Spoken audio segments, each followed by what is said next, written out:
The Constitution provides that no person shall be convicted without the concurrence of 2/3 of all the members of the Senate.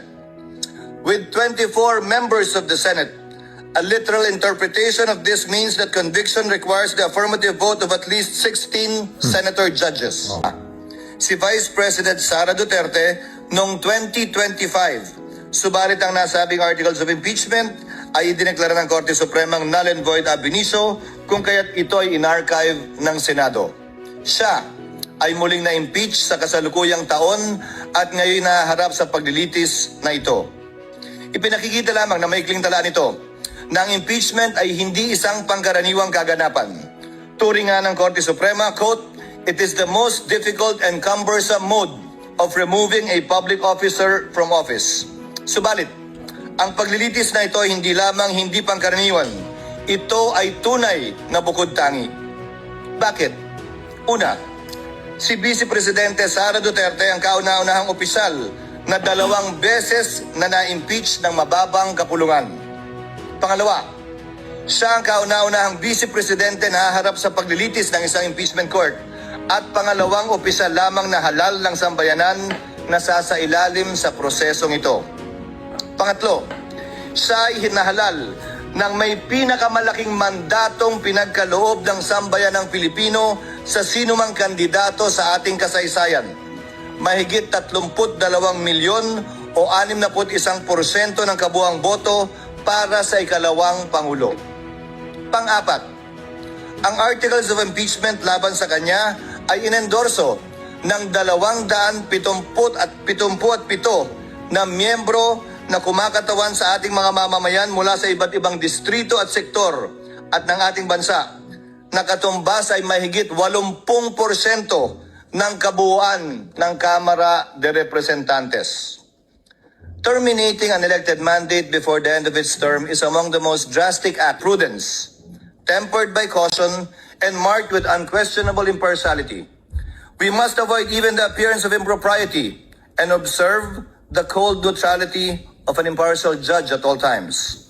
May I therefore caution my fellow senator judges, the prosecutors, the respondent, and their respective counsels and witnesses to refrain from making any comments and disclosures to the public pertaining to the merits of this trial as mandated by the impeachment rules itself.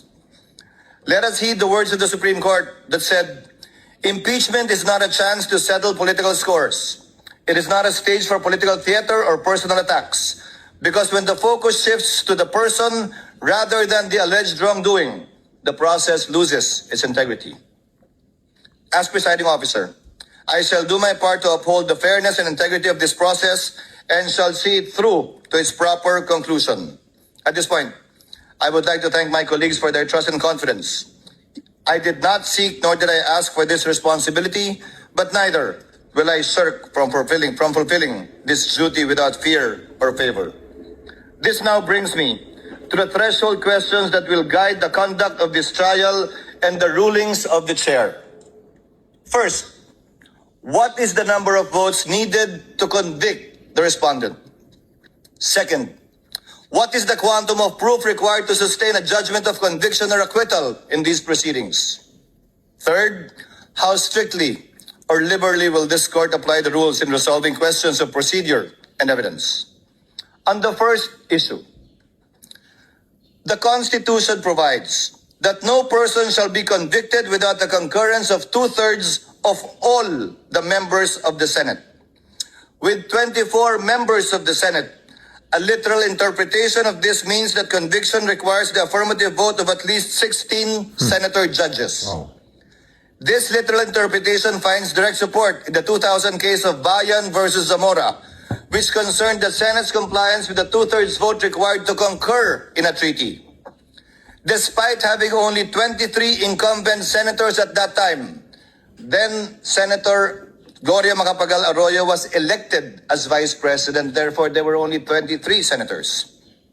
The court held the charter provides that the Senate shall be composed of 24 senators.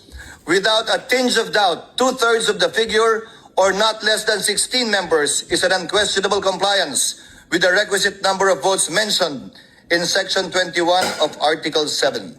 It behooves therefore all of us to observe the same fidelity with the Constitution in this trial, which affects not only the mere ratification of a treaty, but more so affects the substantial rights of the respondent, as well as the sovereign will of the people as expressed in the overwhelming mandate given to her.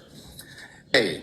And whether we agree with it or not, we must abide by it. However, those who disagree are not without recourse, because this is without prejudice to the right of any party who holds a different view to seek judicial relief.